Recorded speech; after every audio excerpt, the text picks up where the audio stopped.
abierto de esta forma la sesión de hoy, que básicamente está centrada precisamente en inteligencia artificial y muy especialmente en cognición y derecho. Muchísimas gracias a todos y sin más cedo la palabra a los integrantes de nuestra siguiente mesa, que estará siendo moderada por el doctor Hugo Enrique Sánchez López. Muchísimas gracias. Hola, ¿qué tal? Qué gusto estar por acá. Muy interesante la ponencia del doctor Michael Denk. Muchísimas preguntas surgen de estas jornadas, como siempre.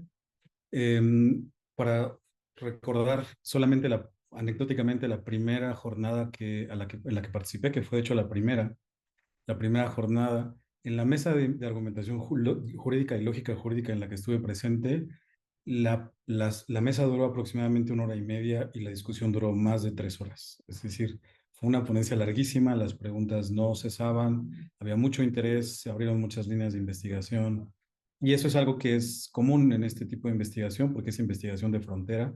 Hay un montón de huecos de teoría que hace falta, hay prácticas jurídicas muy complejas que no se han analizado a profundidad y este es un espacio maravilloso para poder poner el lente, ¿no? El análisis, la teoría, pero también las prácticas en consideración y ver cómo podemos expandir un poco, hacer más grande nuestra comprensión del derecho, la filosofía y un montón de otras áreas que se conectan, ¿no? De manera sistémica con los temas que se abordan en estas jornadas. Bueno, pues vamos a comenzar con la mesa número 6. Denme un segundo. Aquí está. Bueno, la mesa número 6 se titula Inteligencia Artificial y Epistemología Jurídica. Vamos a seguir en la misma línea que se ha discutido en esta sesión previa. Voy a seguir el orden del programa, si lo tienen por ahí, no lo vamos a cambiar. Voy a presentar primero a cada uno de los ponentes para que después tomen la palabra y hagan uso de ella. El tiempo del que disponen son 20 minutos. Les voy a hacer un señalamiento cuando les falten 3 minutos y luego cuando les falte 1 minuto para que puedan cerrar. Y nos quedará un poco de tiempo al final de las presentaciones para que haya preguntas, ya sea de quienes nos están viendo a través de redes sociales, quienes están conectados acá en Zoom y también los miembros, las personas que están integrando la mesa. Bueno, entonces comenzamos con el doctor Orión Vargas. Él está adscrito a la Universidad de Medellín, en Colombia. Él es profesor titular y miembro del Grupo de Investigación Jurídica de la Universidad de Medellín.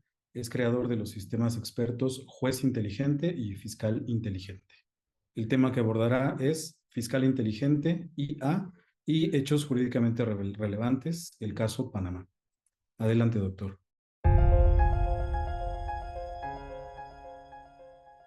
Frente a la pandemia por COVID-19, se produjo un incremento en los delitos tecnológicos y por medios informáticos, lo que motivó al señor Procurador General de la Nación, Javier Enrique Caraballo Salazar, a buscar herramientas para poner la tecnología a favor de la investigación penal y en pro de la labor de los fiscales.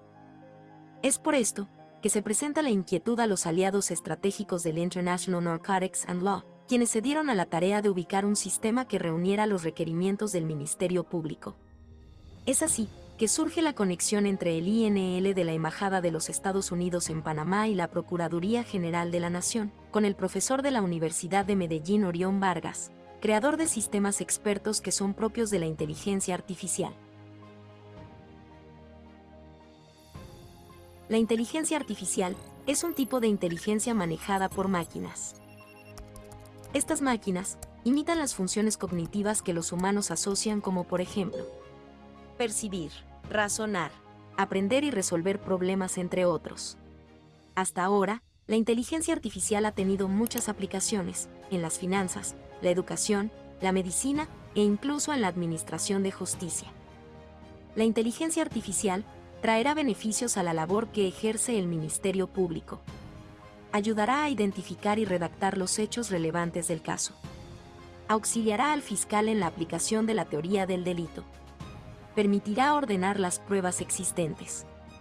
Generará un análisis más preciso de los medios de convicción. Orientará sobre las pruebas pendientes para acreditar determinados hechos. Guiará al fiscal sobre cómo presentar su teoría del caso.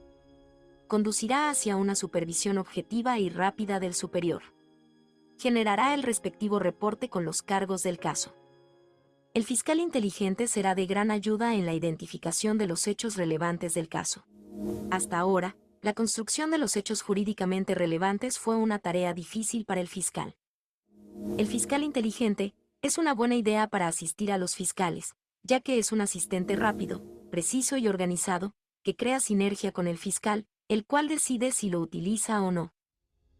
Este nuevo proyecto ha permitido al Ministerio Público ser parte de la Red Mundial de Inteligencia Artificial aplicada a la justicia, de la cual hacen parte el Laboratorio de Inteligencia Artificial de la Universidad de Buenos Aires y la Facultad de Derecho de la Universidad de Medellín.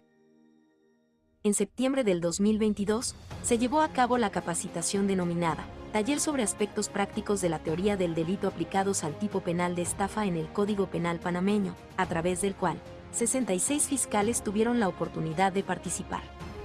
Posteriormente, en diciembre de 2022, 106 funcionarios de las secciones de estafa y juicio oral, además de personal del Departamento de Informática de todo el país, fueron capacitados en el manejo y funcionamiento del sistema experto fiscal inteligente y en razonamiento probatorio. En diciembre de 2022, el profesor Orión Vargas realizó la presentación del software fiscal inteligente.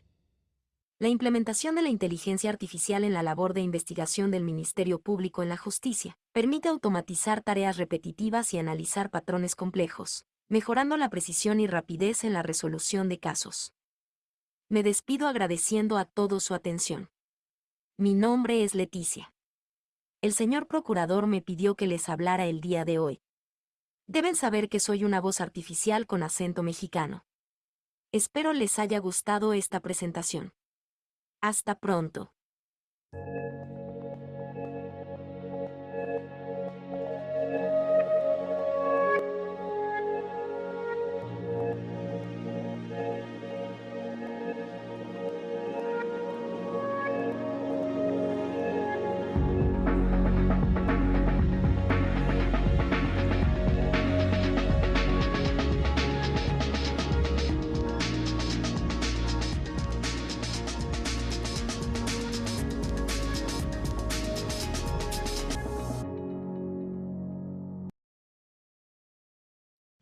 Bueno, tengan todos muy buenos días. Gracias a Hugo por la presentación.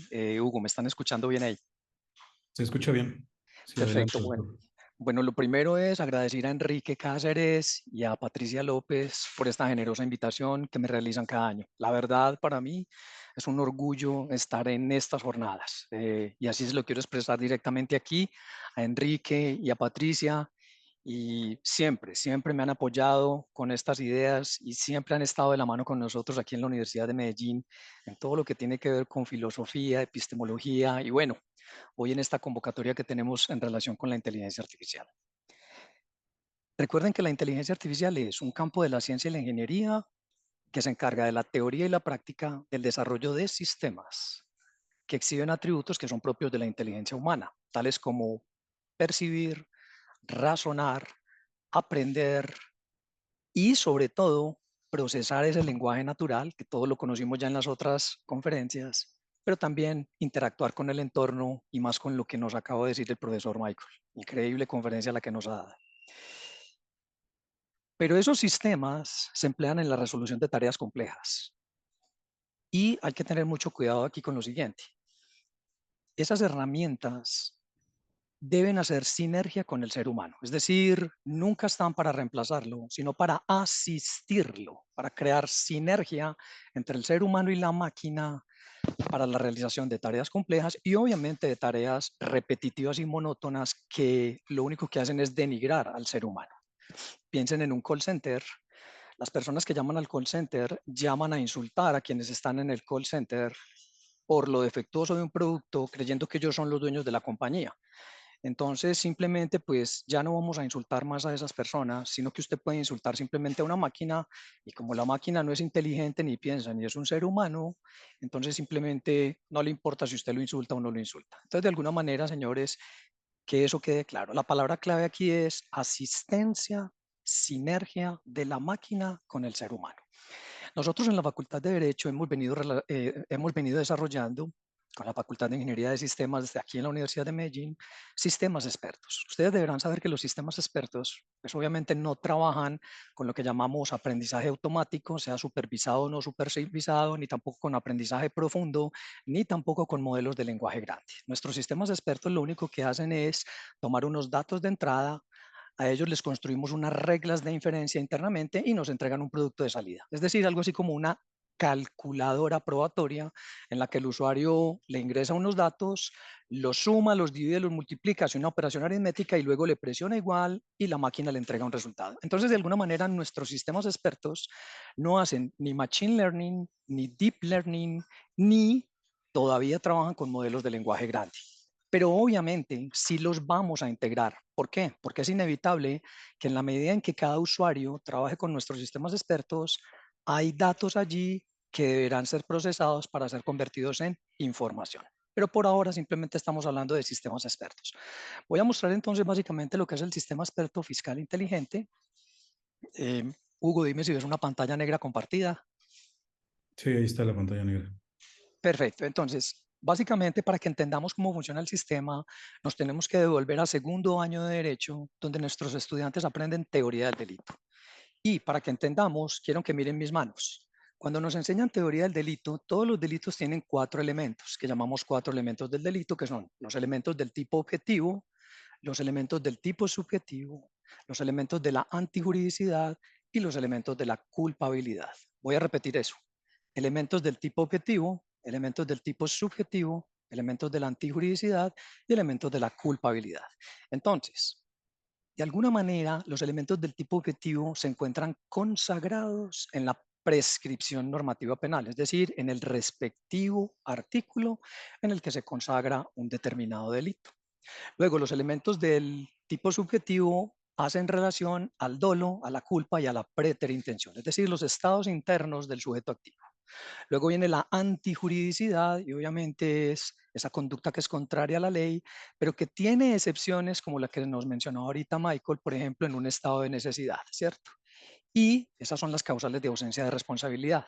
Pero posteriormente viene la culpabilidad, donde hablamos de la imputabilidad de una persona, del conocimiento que tiene en relación con que un delito es delito en un determinado país y obviamente con la posibilidad que tiene ese sujeto activo de adecuar su conducta acorde con lo que señala la ley y no incurrir en ese delito. Entonces, si miramos, cuando le pedimos a un estudiante que con base en una denuncia o una noticia criminal califique jurídicamente un delito y construya los hechos jurídicamente relevantes, esa es una tarea difícil.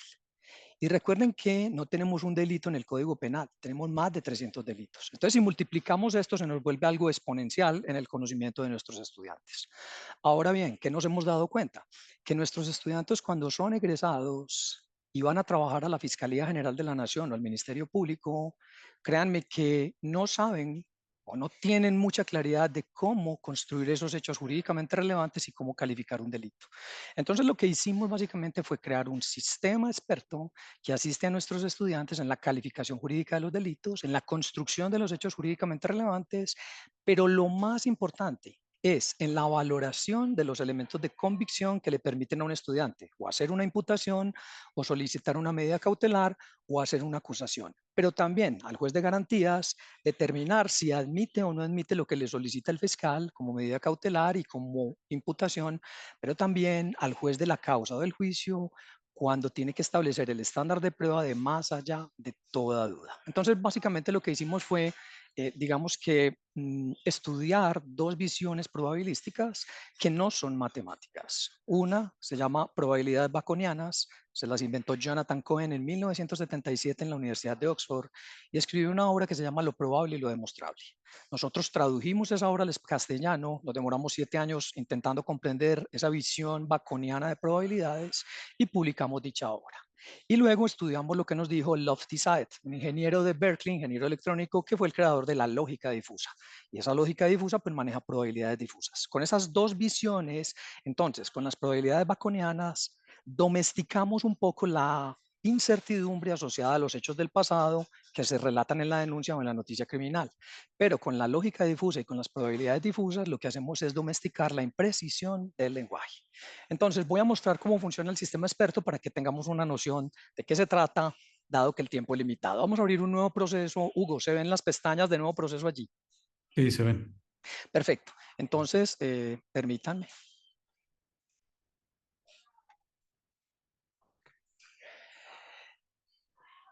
Proceso contra Enrique Cáceres. 47-347-841. Hacer clic en siguiente.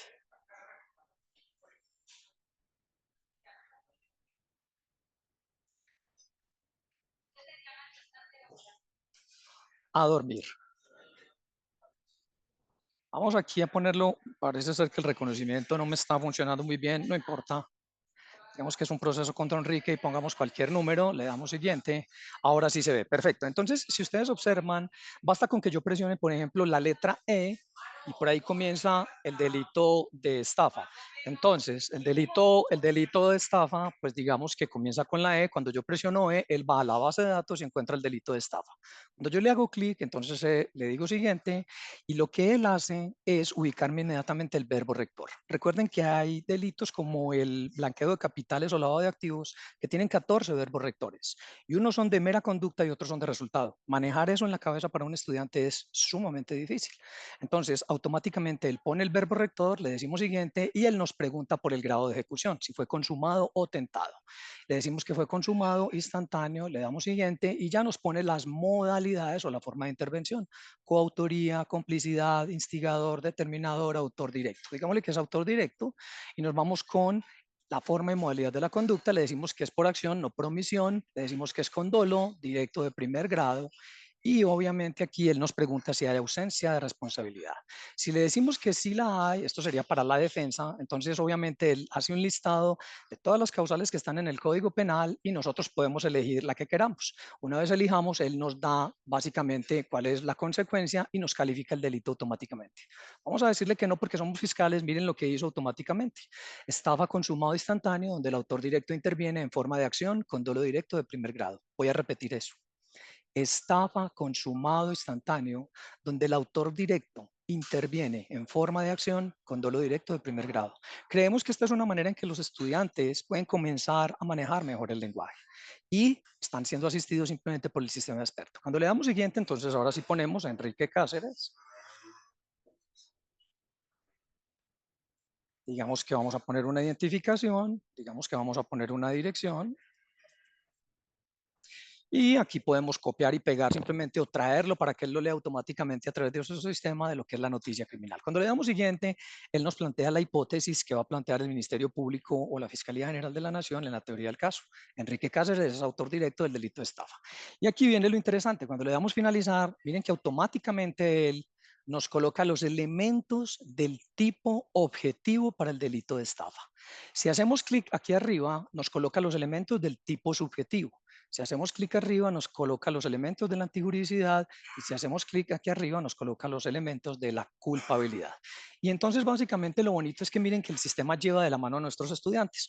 Si ustedes miran el primer cuadro amarillo que está a mano izquierda, Hugo, no sé si lo alcanzas a leer o lo amplío más. Sí, se ve y aprovecho para decir que le faltan 5 minutos, doctor. Perfecto. Entonces nos dice, que puedes leer lo que dice. ¿Qué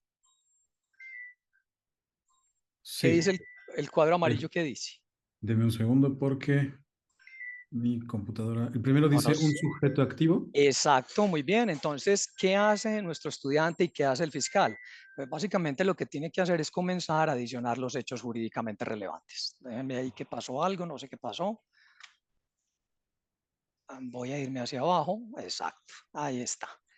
Entonces, lo que hacemos básicamente aquí es adicionar el hecho jurídicamente relevante. Entonces, agregamos un hecho y el hecho es simplemente Enrique Cáceres. Enrique Cáceres.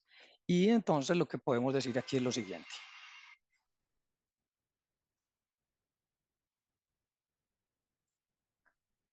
Identificado con cédula 71-671-967 y residenciado en la calle 34C, número 80 de 18, el día 27 de mayo del 2022,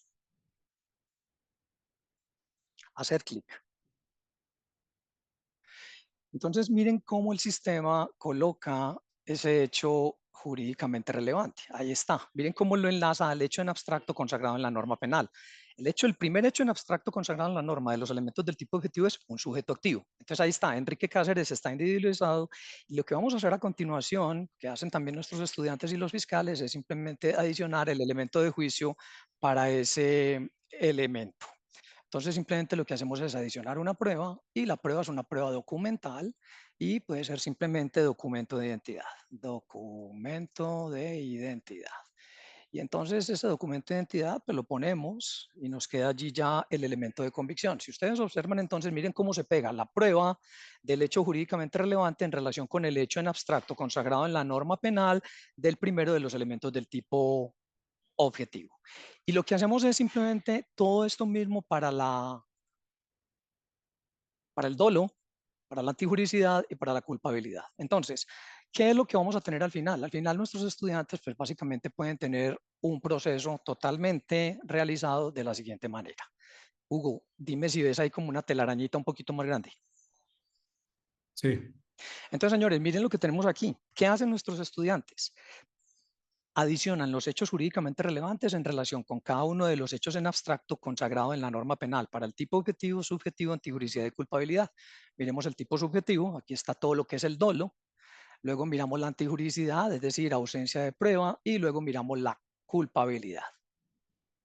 Entonces, básicamente, señores, miren que el sistema lo que hace es llevar de la mano a nuestros estudiantes para que cuando sean fiscales tengan una forma de pensar, digamos que más ordenada y poder realizar imputaciones que no se les caigan. Es decir, a la mayoría de los fiscales se les caen las imputaciones y las acusaciones porque no tienen una forma de pensar organizadamente en relación con esos elementos del delito. ¿Qué es lo más interesante también del sistema? Que él genera automáticamente un reporte. Si ustedes miran, entonces él genera un reporte en Word con toda la calificación jurídica del delito, ya lo generó y simplemente vamos a mostrar ese reporte, vamos a compartirlo para que ustedes vean, es un reporte en Word que simplemente pues ese estudiante, ese fiscal, lo que tiene que hacer es editarlo como quiera. Ahora, ¿qué estamos enseñándole a ellos? Que de alguna manera le quitemos los datos sensibles y lo metamos en los modelos de lenguaje grande para que él nos ayude con la redacción. Voy a compartir nuevamente la pantalla para que se vea el reporte. No sé si se está viendo. Sí, se ve. ¿Sí se ve? Ah, bueno, entonces si se ve, lo voy a dejar allí. Entonces, miren que ahí está el reporte y lo que hace él es poner ordenadamente, recorriendo el camino de los elementos del tipo objetivo, por ejemplo, un sujeto activo, mediante engaños o artificios, induce o mantiene en error a un sujeto pasivo o a un tercero, obteniendo un provecho ilícito para sí o para un tercero, perjudicando económicamente a un sujeto pasivo o a un tercero, luego viene la imputación objetiva, creando un riesgo jurídicamente desaprobado para el bien jurídico del patrimonio que se concreta en el resultado y luego vienen los elementos del tipo objetivo. Él sabía que estaba engañando, sabía que estaba creando artificios, sabía que no podía y a pesar de esto quiso. Actuó no amparado por una causal de ausencia de responsabilidad y obviamente es culpable porque es imputable, pudo haber cumplido el contrato y no haber engañado a esta persona y sabía que eso era un delito en el respectivo país. Entonces, señores, básicamente, pues eso es lo que hace el sistema experto fiscal inteligente. Nuevamente mi agradecimiento pues a Hugo por esta presentación, a Enrique y a Patricia y bueno, espero que les haya gustado. Esperamos que el sistema esté disponible para todo el mundo de manera gratuita para que lo puedan utilizar en todos sus países y empezar a enseñar con él. Gracias Enrique, gracias Patricia, gracias Hugo. Muchas gracias, doctor. Excelente timing. Eso se agradece mucho porque esperamos tener tiempo para la discusión. Seguro habrá muchas preguntas. Bien, damos paso a nuestra siguiente ponente. Ella es la maestra Blanca Estela Reyes Hernández. Solamente quisiera saber si está presente. Tenemos un mar de participantes acá. Maestra, ¿está usted? Sí, me encuentro presente. Buenos días. Oh, excelente, gracias maestra. Bien, entonces continúo. Nuestra siguiente participante es la maestra Estela Reyes Hernández, está adscrita a la Universidad Nacional Autónoma de México y es maestrante en Derecho en la División de Estudios de Posgrado de la Facultad de Derecho, es abogada por la Facultad de Estudios Superiores Aragón de la UNAM, se ha desempeñado como auxiliar jurídico y en digitalización en el Tribunal de Justicia Administrativa de la Ciudad de México y como asesora legislativa en la Cámara de Diputados. El tema que abordará es Navegando por la verdad, la epistemología jurídica como guía en la inteligencia artificial. Tiene la palabra. Muchas gracias. Muy buenos días a todos y quisiera agradecer antes que nada al doctor Enrique Cáceres por haber organizado este evento, este seminario y abrir este tipo de espacios. Estoy muy agradecida por tener la oportunidad de realizar esta presentación. A continuación, me gustaría presentar, no sé si se pueda compartir la pantalla, si se esté compartiendo, ¿no, verdad?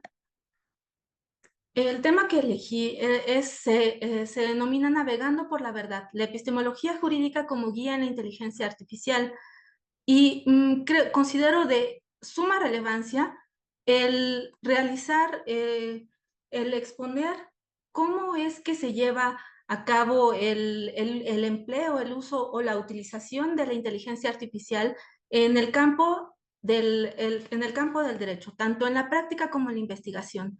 Y creo que consideramos que la epistemología es esta área de la filosofía que nos va a permitir evaluar qué podemos considerar como conocimiento, como resultado del empleo de este tipo de inteligencia artificial. Antes que nada, quisiera yo contextualizar que me voy a referir en lo subsecuente a los chatbots, que es una especie, que es una aplicación en relación a la inteligencia artificial. Y me gustaría contextualizar qué podemos entender por esto. En primer lugar, es un sistema de diálogo en línea entre computadoras y lenguaje natural. Las principales funciones que se esperan de los chatbots son que son agentes dialógicos. Debe comprender al usuario, es decir, proporcionar la función de comprensión y se les proporciona una entrada de texto o de voz que es analizada con herramientas de procesamiento del lenguaje natural y utilizan para generar respuestas adecuadas. Asimismo, es un agente racional. Debe tener acceso a una base externa de conocimiento y sentido común, por ejemplo, a través del corpus de datos, de modo que pueda proporcionar la función de competencia, respondiendo a las preguntas de los usuarios. Debe almacenar información específica del contexto, por ejemplo, el nombre del usuario, etc. Además, se considera como un agente incorporado, es decir, debe proporcionar la función de presencia, que antes se consideraba muy opcional. Esta función resulta crucial en el caso de los usuarios ordinarios. Incluso a los primeros bots se les dieron nombres como Elisa, Alice, Charlie, etc., para satisfacer esta condición. Hoy en día los desarrolladores se centran en el uso de trucos lingüísticos para crear personas para chatbots con el fin de generar confianza en los usuarios y dar la impresión de que se trata de un agente encarnado. Algunas de estas cuestiones son las que hemos visto a lo largo de este seminario y únicamente las concreto aquí y me parecen sumamente relevantes, principalmente destacar sus funciones de comprensión, de competencia y de presencia, que no en todos los chatbots se encuentran presentes, pero desde una perspectiva teórica se consideran que deban de satisfacerse. Además, ¿de dónde se obtiene la información proporcionada? Generalmente obtienen la información de una amplia variedad de fuentes disponibles en línea. Por ejemplo, durante el entrenamiento de ChatGPT se expusieron grandes cantidades de textos tomados de páginas web, libros y otros recursos en línea recopilados hasta su última actualización en 2022. Los bots típicos extraen la información que contiene la respuesta de los títulos de los documentos o de su contenido utilizando motores de búsqueda como Google, Bing y Wikipedia. Ahora bien, esta inteligencia artificial, estos chatbots pueden ser empleados en diversos contextos. El que a nosotros nos interesa en este caso es en el ámbito jurídico. Podemos emplearlo para la búsqueda y recopilación de información, la organización de datos, generación de resúmenes, análisis comparativos entre jurisprudencia, legislación y doctrina, búsqueda de métodos de investigación. Pero debido a algunas de la forma en la que se llevan a cabo, en la forma en la que están estructurados, es posible que nos encontramos con algunas limitaciones derivadas de su empleo. Y aquí expuse algunas. solo algunas de ellas. Encontramos las limitaciones en la profundidad del conocimiento. Entre comillas conocimiento, porque precisamente existe un debate acerca de lo que podemos considerar conocimiento respecto a este tipo de chats, de esta inteligencia artificial. Son cuestiones aún muy debatidas, si realmente están generando un conocimiento. Y otra de las cuestiones que si se trata de inteligencia en realidad. Además, encontramos que algunas de las respuestas pueden resultar descontextualizadas. Podemos encontrar algunos errores y sesgos en los datos proporcionados debido a que, como se mencionó, no discriminan la información o los datos que fueron procesados. Además, su información puede encontrarse desactualizada. Por ejemplo, si necesitamos buscar información reciente de este año, 2023, o en los últimos meses o recientemente, es decir, entonces, debido al momento en el que fue actualizada la base de datos, pues no nos encontraremos en ese momento con una limitación en ese sentido. Además, podría resultar que existe una incapacidad de responder a preguntas complejas o hilos de conversación demasiado extensos.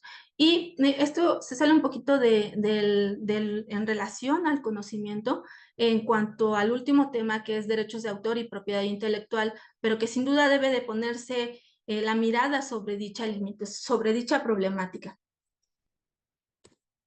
Ahora bien, me gustaría nada más realizar un bosquejo acerca de lo que entendemos por epistemología, ya que resulta fundamental para hilarlo con la información y la selección de los datos que nos proporcionan estos chats. Y me permití traer a colación el concepto de epistemología del Teteto, así como del Menón, precisamente porque es una de las nociones que nos proporcionan las bases fundamentales de la teoría del conocimiento, que sin duda han sido cuestionados a lo largo de la filosofía de la historia, pero que sin embargo considero que al menos deben de cumplirse, o coincido mejor dicho, con que al menos deben de cumplirse este tipo de condiciones. Entonces, ¿en qué condiciones podemos decir que algo puede calificarse como conocimiento? En palabras de Platón, la creencia verdadera por razones es saber, la desprovista de razones está fuera del saber. Un sujeto cualquiera, sabe que P, un hecho o una condición, supone tres condiciones. Una, que S cree que P, la afirmación, la proposición acerca de esta oración es verdadera. Y tres, que S, el sujeto, tiene razones suficientes para creer que P. Es decir, para denominarse que algo, o determinarse o calificarse, mejor dicho, que algo puede ser conocimiento o que estamos en presencia de un saber, hace falta una creencia verdadera y basada en razones suficientes, porque a veces puede resultar que tengamos creencias que son verdaderas, pero que coincidan, mejor dicho, con la verdad. Es decir, estamos en presencia de una casualidad, de una cuestión azarosa. ¿Qué es lo que vuelve a esta creencia verdadera en un verdadero saber, en conocimiento? Pues que existen razones suficientes para creer que P. En el Menón se establece una cuestión un poco más práctica, porque en el Teteto se decía que los fines del conocimiento únicamente tienen una razón intelectual. En el Menón se establece una relación del conocimiento con los fines e intereses que nos mueven. El conocimiento implica una garantía de acierto en la acción. El conocimiento va a guiar nuestra conducta, nuestras acciones a lo largo de la vida, o en este caso, que aterrizándolo un poquito más a nuestro ámbito jurídico, pues de la forma en la que debemos dirigirnos. El conocimiento implica una garantía de acierto en la acción, es una guía acertada para la práctica, firmemente asegurada en razones. Ahora bien, aplicándolo a los problemas que ya habíamos, o limitaciones que ya habíamos establecido anteriormente, podemos advertir que existe puede darse que de la información que resulta de emplear o utilizar este tipo de chats, que solo se forma una creencia. Si se tiene por verdadera que la información que es obtenida por el chat. Además, esa creencia además puede ser coincidente con datos que son verdaderos, pero entonces, ¿podemos confiar en que hemos obtenido un conocimiento? ¿Que sabemos acerca de esta información que nos es proporcionada? La respuesta sería que no. Es necesario contar con razones suficientes que justifiquen esa creencia, como ya lo habíamos mencionado. Una cuestión muy importante en relación a las premisas anteriormente o las condiciones anteriormente señaladas es qué debemos entender por razón y justificación. De hecho, hay mucho cuestionamiento acerca de varias de las premisas de estas condiciones anteriormente explicadas. Sin embargo, creo que está muy relacionado con considero que está muy relacionado con la información que podemos obtener del empleo de estos chats, el establecer al menos un bosquejo de lo que entendemos por razón y justificación. Y bueno, así tenemos que justificar una creencia, es aceptar razones para ella, adoptar, por ejemplo, otra creencia que hace verdadera la primera. Además, puede decirse que justificar una creencia es tener fundamentos para considerarla verdadera. Y finalmente, quisiera exponer que la epistemología proporciona, a manera de conclusión, herramientas conceptuales sobre la validez y la fiabilidad del conocimiento. Al evaluar las respuestas de un chatbot, se puede aplicar un marco epistemológico para determinar si la información proporcionada es confiable y está respaldada por fuentes sólidas. Reconocer y comprender los límites de la información proporcionada es esencial para evitar la sobreconfianza en las respuestas que nos generan este tipo de chats. Y bueno, yo con esto concluiría mi exposición. Muchísimas gracias. Le quedaban unos minutitos para presentar. Si quiere, los guardamos para la sesión de preguntas, que seguramente habrá. Y damos paso a la siguiente colaboración. Tenemos acá al doctor Alejandro Nava Tovar, ¿cierto? Ya lo vi que andaba por ahí. Aquí está. Hola, doctor. Muy feliz de saludarlos, ¿no? Profesor, tomé unas clases en el posgrado con el doctor antes de la pandemia, antes de que, justo cuando vino Borovsky, ¿no? Antes de que todo Así fuera es. una locura, ahí estábamos en el posgrado. En fin, ahorita discutiremos maravillosamente, seguro. Bueno, me lo presento. El doctor Alejandro Nava Tovar está adscrito a la Universidad Autónoma Metropolitana en México. Es doctor en filosofía por la Universidad Autónoma Metropolitana, Unidad de Iztapalapa. Ha sido galardonado con la medalla al mérito universitario otorgada por la UAM, tanto a nivel maestría en 2009 como a nivel doctorado en 2014. Durante sus estudios doctorales realizó una estancia de investigación auspiciada por el Departamento de Intercambio Académico de Alemania, el DAA, en la Christian Albrecht Universität de Kiel, Alemania, bajo la dirección del profesor Robert Alexy, uno de los más importantes y reconocidos filósofos de derecho en el mundo. Bien, con esta presentación, bueno, le damos la palabra al doctor Alejandro. Muchas gracias, Hugo. Un gusto verte de nuevo. Antes que nada, quisiera agradecer a Enrique Cáceres, a nuestro querido amigo Enrique, por esta invitación. Enrique, muchísimas gracias por esta invitación. También quisiera agradecer a Patti también por la invitación y pues Hugo, un gusto verte de nuevo. Sobre mi presentación del día de hoy,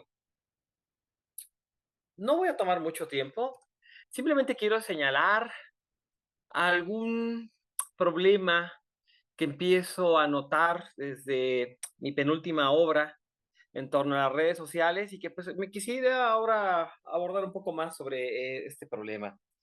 Justo acabo de publicar mi nuevo libro sobre filosofía de la pena, o que sabe mis tendencias por Hegel, Kant y Fichte, el idealismo alemán, pues aquí hay un tema importante sobre cómo conciben la pena estos autores. Pero antes de este libro, que este libro debe haberse publicado antes, por eso lo señalo, saqué este libro sobre populismo punitivo.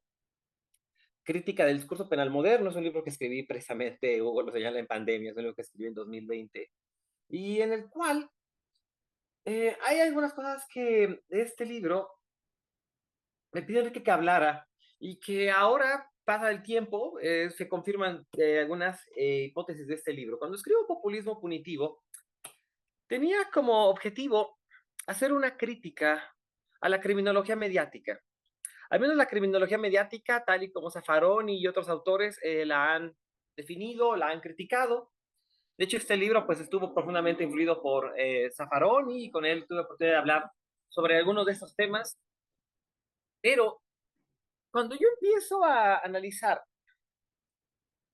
la caracterización propia que yo hago de la criminología mediática, la forma como se crean los personajes de la criminología mediática, los chicos considerados delincuentes, en México la gente morena, de lugares periféricos que se llaman Kevin y Brian, es la idea de los policías, el tema también de las víctimas, algo empieza a faltarme, al menos desde los marcos conceptuales de la criminología crítica.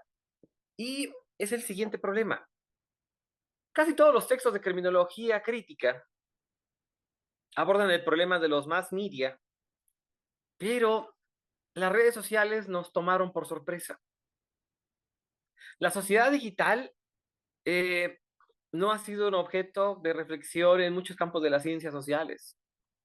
Y eso es uno de los problemas interesantes en los cuales mi libro empieza a buscar ahí una crítica.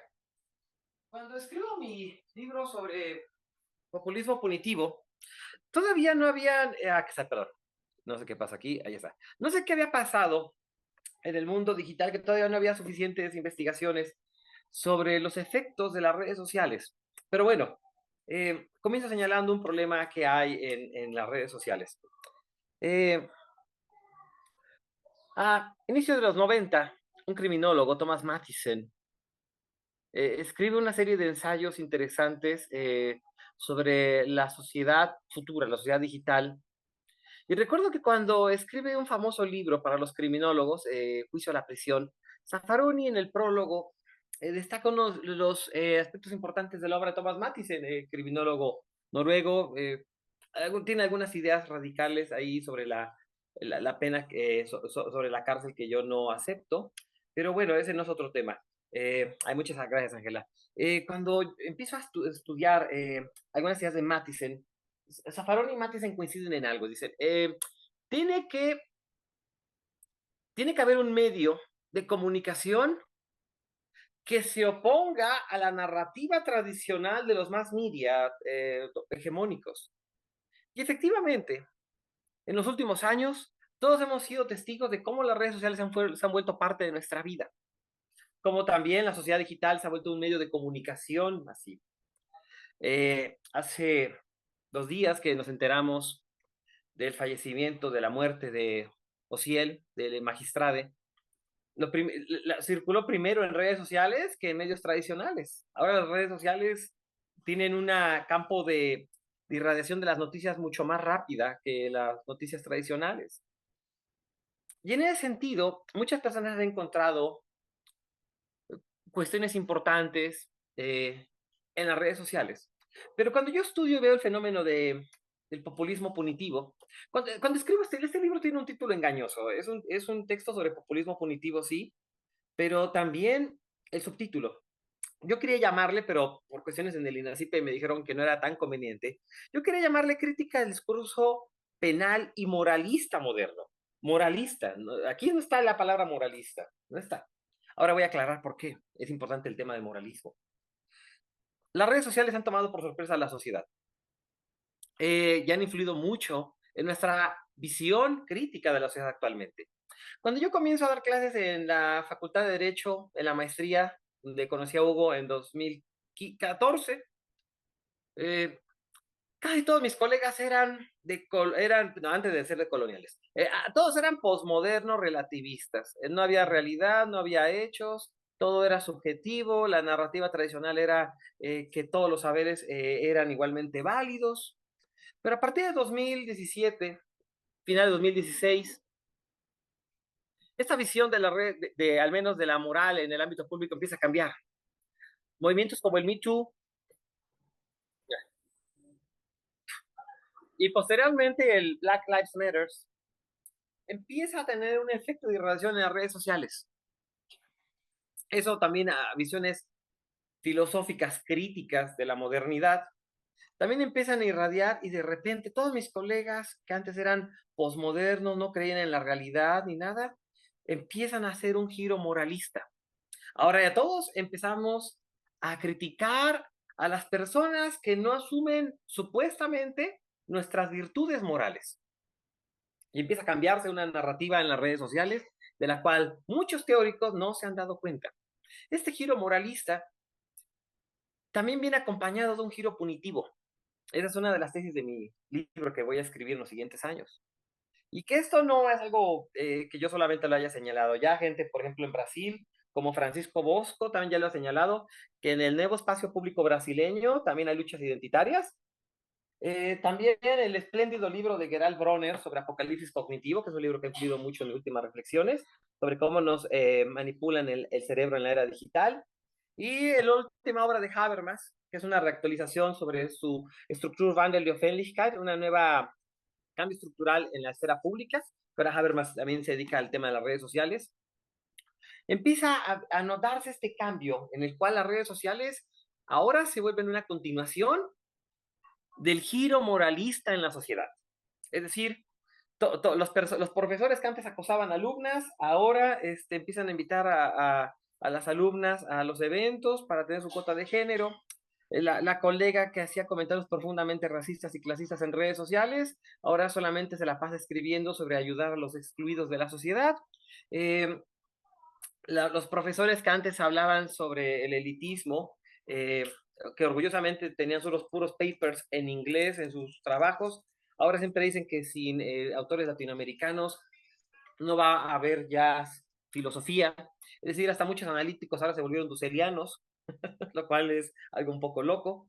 Yo orgullosamente fui alumno de Enrique Dussel, de los pocos en derecho que fuimos alumnos de Enrique Dussel. Aunque no comparte muchas de sus tesis, siempre su pensamiento crítico fue decisivo en mi carrera. Y de repente veo cómo ahora la narrativa en las redes sociales empieza a cambiar. Ahora la corrección política empieza a inundar las redes sociales y con ella, y esa es una de las hipótesis que tenía en mi libro sobre populismo punitivo, ahora vemos cómo empiezan a surgir a partir de este moralismo que es exacerbado en las redes sociales, empezamos a notar cómo a través de las redes sociales se empiezan a exigir muchos cambios sociales, muchos cambios que yo estoy de acuerdo. Yo soy una persona en términos políticos bastante progresista, la gente que ha sido mi alumna o mis colegas lo saben bien, pero de este tinte progresista con el cual yo estoy de acuerdo, empezamos a caer en unas tendencias punitivas, las cuales empiezan a erosionar cualquier intento de hacer una epistemología jurídica. ¿A qué me refiero? A los linchamientos mediáticos. Los linchamientos mediáticos tienen su razón de ser, entre otras cosas, en nuestra falta de confianza en las instituciones de justicia. Efectivamente, tenemos muy buenas razones para desconfiar del sistema, pero entre estas situaciones yo empiezo a notar cómo en los últimos años cualquier persona que sea acusada de cometer algún delito o cometer algo inmoral no tiene defensa alguna en el patíbulo virtual. Ahora en el patíbulo virtual se dan ciertos fenómenos. Se dan, en primer lugar, acusaciones anónimas, muchas de las cuales tienen una razón de ser en la falta de ineficacia en las instituciones. Y en eso, Gerald Bronner y yo tenemos ahí pensamientos muy similares. De hecho, en alguna ocasión intercambiamos correos sobre cómo esta idea de que a veces hay los argumentos anónimos, mientras más anónimos son más agresivos, son más fuertes. Por ejemplo, aquí Gerald Bronner señala que en un sondeo realizado en los Estados Unidos indica que una cuarta parte de los internautas intervienen en los foros en las redes sociales con identidad falsa y que estos comentarios siempre son más propensos a contener insultos y manifestar un comportamiento incívico. También, cuando estos argumentos son anónimos, perjudican más los debates de fondo y fomentan las burlas y las agresiones digitales. Y esto es solo el inicio, porque ahora algunas personas ya asumen su identidad en redes como Twitter. Yo no tengo Twitter ni jamás tendría, jamás, jamás, jamás. Y en Twitter nos damos cuenta cómo algunas personas se dan cuenta de este giro moralista en la sociedad. Cuando una persona es acusada de un delito y es una persona que es enemiga del grupo académico contrario, por ejemplo, empiezan a linchar a las demás. Este es inmoral, ella o él plagió. Y las personas empiezan a darle más likes, a más retweets al comentario que es más incendiario. Y la pregunta aquí es, ¿qué pasa con todas las cuestiones de un procedimiento penal? ¿Qué pasa con todas las cuestiones de una búsqueda de la verdad? ¿Qué pasa con esas cuestiones de indagación de la verdad en las redes sociales, donde si alguien es acusado de un delito ya no tiene defensa alguna, porque entre otras razones, un montón de personas que buscan fama empiezan a caer en esas posturas de linchamiento? En mi libro de populismo punitivo ya lo había señalado. El surgimiento de los influencers en las redes sociales ha sido bastante problemático, porque son personas que buscan rating, no les interesa la verdad, y se ven que pueden hundir a una persona de un grupo contrario, a alguien que teóricamente no le agrada, con comentarios insultantes. Esas personas van a tener mayor rating. Y eso es algo que creo que todos lo hemos notado, pero muy pocas personas se atreven a hacer una crítica frontal a estas posturas. Yo en redes sociales veo como, por ejemplo, un profesor español que siempre critica a Lexi, si lo critica con argumentos, no va a tener mucho rating. Entonces empieza a hacer cada vez más burlas, más burlas, más burlas, y empieza a tener más rating. Las personas empiezan a decir, oh, es que ese tipo es muy ácido. Una cosa es hacer críticas serias, que cualquier teoría tiene que ser criticada seriamente, pero otra vemos como mientras más burlón es el comentario, aunque sea un charlatán, la gente le cree más. Lo mismo empieza a pasar en las redes sociales. No importa la verdad de un hecho. Si yo veo que un colega es acusado de un delito, por ejemplo, en temas académicos, ¿no? Es acusado de un plagio. Las personas tienen un cierto placer por cancelar y destruir al prójimo. Entonces vamos a ver cómo empieza a una persona a violarle su presunción de inocencia. Si un grupo de personas es acusado de un delito y las redes sociales ya juzgaron que esa persona cometió el delito, así llegamos con toda la teoría del delito adecuada, con todas las teorías de razonamiento probatorio para defender a esa persona, que lleguemos cargados de elementos de epistemología jurídica para criticar la justificación insuficiente de estas razones. Eso no va a importar en las redes sociales, porque la sociedad en ocasiones no le interesa conocer cuestiones de epistemología jurídica. Las redes sociales saben apelar a algo muy básico, que es la estructura básica de las emociones de las personas. Y en ese contexto de que apelan a la estructura básica de las emociones, las personas van a dejarse influir más por aquellos comentarios que son los más escandalosos. Mientras, y hay una cuestión ahí muy interesante, no hay moralismo sin punitivismo y no hay punitivismo sin moralismo. Mientras más fuerte sea la acusación a la otra persona, las personas más se van a adherir a esta y más van a querer mayores penas, van a querer mayores sanciones.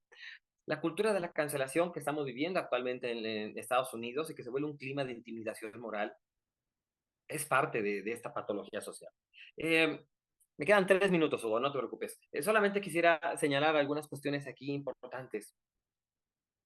Si no nos damos cuenta de cómo ciertas actitudes autoritarias como la cultura de la cancelación, el pensamiento woke en muchas cosas es progresista, yo lo admito, pero si no nos damos cuenta sobre esta manipulación de los sentimientos, de las emociones, vamos a tener un problema en la erosión del Estado de Derecho. El fenómeno de Bukele que estamos viviendo en América Latina no es ajeno a esta lógica punitiva. No importa el debido proceso, no importa la presunción de inocencia. Basta que esta persona tenga tatuajes, que se vea delincuente para ser detenido. Y lo peor es que la misma sociedad está justificando esto. Esto no dista de las tesis de Theodor Adorno que había escrito en The Authoritarian Society en 1950. Son cuestiones que estamos viviendo y las redes sociales están socavando cognitivamente al Estado de Derecho. Me queda 1 minuto y medio, pero simplemente quiero señalar que estamos ante un problema serio. Las redes sociales, la sociedad digital tomó por sorpresa a la sociedad y el tema del manejo de las emociones, sobre todo de estas pulsiones punitivas, es bastante peligroso para el Estado de Derecho. Pero bueno, eso será un tema que precisamente sobre el que ando dándole vueltas para mi siguiente libro, que se va a llamar Crítica de la razón moralista, o de cómo todos se venden como bellas almas en la sociedad digital. Muchas gracias. Muchas gracias, doctor Alejandro.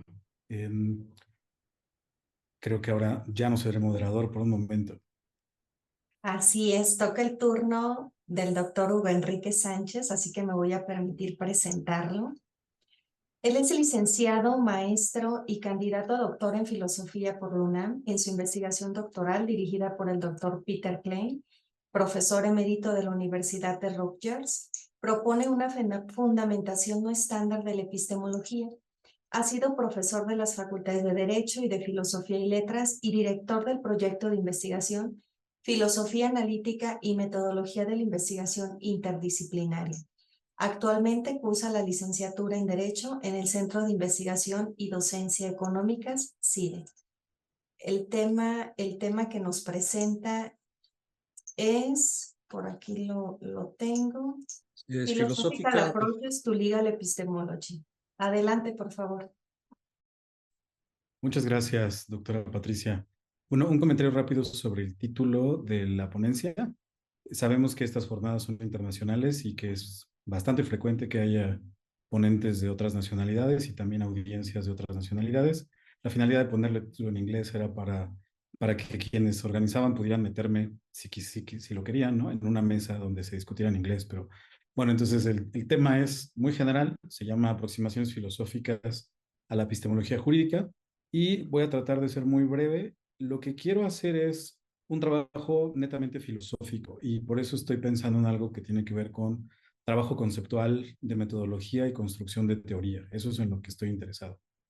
Ahora, la motivación de este trabajo justamente surge en las jornadas de filosofía del derecho acá en el Instituto de Investigaciones Jurídicas. He participado, salvo esta vez, en las mesas de lógica y argumentación jurídica. He sido profesor de lógica en la Facultad de Derecho y algo que es muy común, digamos, también entre la práctica profesional entre juristas, abogados, abogadas, es que hay una creencia ingenua de que la lógica es directamente aplicable a cualquier área, no importa cuál sea esta, en particular el derecho, sin que sea necesaria una adecuación o un trabajo de adecuación conceptual en lo absoluto, ¿no?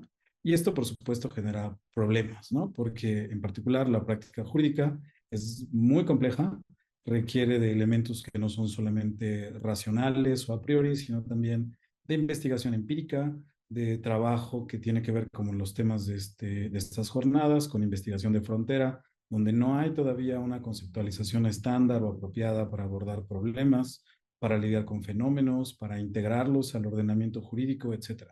Entonces, este trabajo que se requiere cuando se está haciendo teoría nueva es algo que se tiene que hacer previamente, ¿no? Y es algo de lo que me he dado cuenta que se requiere en el ámbito de la argumentación y la lógica. En el caso particular de la epistemología jurídica, estoy pensando en el trabajo de un filósofo muy importante para la fundamentación filosófica de la inteligencia artificial, que se llama John Pollock. Tiene libros sobre la conceptualización de la inteligencia artificial. En particular, me gustaría mencionar uno, como para tenerlo como referencia. Es un libro viejo del 1995, se llama Cognitive Carpentry, A Blueprint for How to Build a Person. Y la idea del libro es básicamente dar las bases conceptuales, y estas son filosóficas, para poder fundamentar la construcción, de hecho, construcción de un aparato, de una inteligencia artificial particular. Y es muy interesante ver que el trabajo de Pollock es principalmente conceptual. Lo que tiene que hacer es dar cuenta de cuál es la noción relevante de racionalidad, de justificación que se va a utilizar para poder operar desde la inteligencia artificial actividades que nosotros hacemos de manera, digamos, natural como seres cognitivos humanos, ¿no? Entonces, lo interesante ahí en particular es Pollock señala que la noción de racionalidad tiene que estar, en nuestro caso, es una racionalidad que está, digámoslo así, corporeizada, somos seres con cuerpo, que razonamos, que tomamos decisiones y que nos movemos en el mundo para cambiar nuestra circunstancia, para ajustarla de la mejor manera a nuestros fines y a nuestros gustos, ¿no?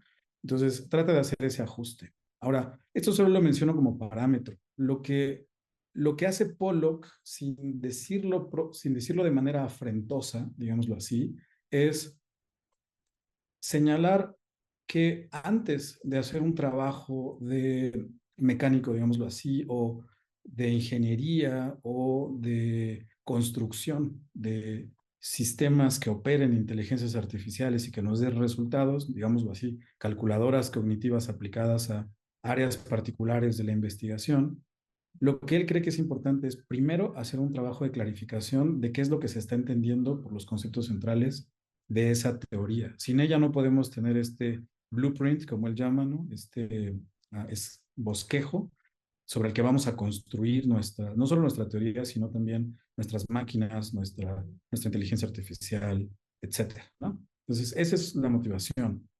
Eso es lo que estoy pensando cuando hago lo siguiente. Ustedes están familiarizados con la epistemología jurídica, saben que es algo que ha tenido un boom gigantesco en la última década, las últimas 2 décadas, pero sí hay trabajo previo. Por ejemplo, Larry Lauda claramente es alguien que ha trabajado esto desde de manera, digamos, ha picado piedra en muchos sentidos, ¿no? Pero ahora ha habido un boom en muchos departamentos, no solo de derechos, sino también de filosofía, en general de investigación teórica en el mundo, en los cuales se ha tratado de hacer un trabajo más fino de aplicación de teorías epistemológicas a casos particulares que son relevantes para la investigación jurídica, ¿no? Eso es lo que se ha tratado de hacer. Ver cómo las teorías de la justificación, las teorías del conocimiento, las cuestiones que tienen que ver con teorías de la sensibilidad, de la seguridad, es decir, teorías un poco complejas sobre cómo funciona o cómo se respalda una creencia o cómo se hace racional, cómo se toman decisiones racionales, se tratan de llevar al caso particular de el derecho. Y la motivación ahí parece natural, porque si han ustedes estado aquí presentes en la mesa de hoy y en las anteriores, pues el lenguaje de estas mesas es lenguaje jurídico que está lleno de terminología epistémica. Hablamos de duda razonable, de creencias justificadas, de conocimiento, de estándares de prueba, de aceptabilidad, de racionalidad. Y esos son conceptos que están metidos en el corazón de la epistemología. Entonces, esto puede ser una motivación que yo llamaría ingenua para pensar que eso es todo lo que necesitamos para operar directamente toda nuestra teoría epistemológica, filosófica, en el ámbito del derecho sin que hayamos hecho una adecuación. Entonces, eso tendría que ser de inicio, en términos metodológicos, un foco rojo de atención que nos dicen, oiga, ¿estamos hablando de lo mismo? El epistemólogo, el filósofo, la filósofa que, como Platón, ¿no? Ya mencionado aquí en la mesa, se han preguntado por la naturaleza del conocimiento, están pensando en lo mismo que un juez que está tratando de deliberar sobre ciertos hechos en una corte o no. Es el mismo concepto, ¿en qué sentido lo es? ¿Sí? Entonces, esa es la problematización. Ahora, la asunción de muchas maneras de hacer epistemología jurídica es que justamente hay una correspondencia entre la teoría filosófica del conocimiento y el análisis epistémico en el derecho, ya sea netamente jurídico o filosófico. Entonces, ¿cómo podría establecerse esa correspondencia entre, déjenme ver si no me estoy pasando de tiempo, creo que voy bien. Vas muy bien. Perfecto. Yo te aviso cuando resten 5 minutos, si te parece. Sí, ¿podrías avisarme cuando falten 10? Ok, va. ¿Ya faltan 10? Ok, gracias. Bien, entonces, ¿cómo podría hacerse ese puente? Y estos son los parámetros que pueden ser muy útiles. No los he visto en la literatura, pero son, digamos, de dominio filosófico, metodológico estándar. ¿Cuál podría ser la conexión entre epistemología filosófica y epistemología jurídica? Bueno, una es que necesitamos fijar un ancla, ¿no? Para no ser demasiado generales. Podríamos tratar de establecer la conexión entre normas epistémicas de la epistemología y normas legales. Podría haber un puente entre estas. ¿Cuáles podrían ser las maneras en las que se relacionan?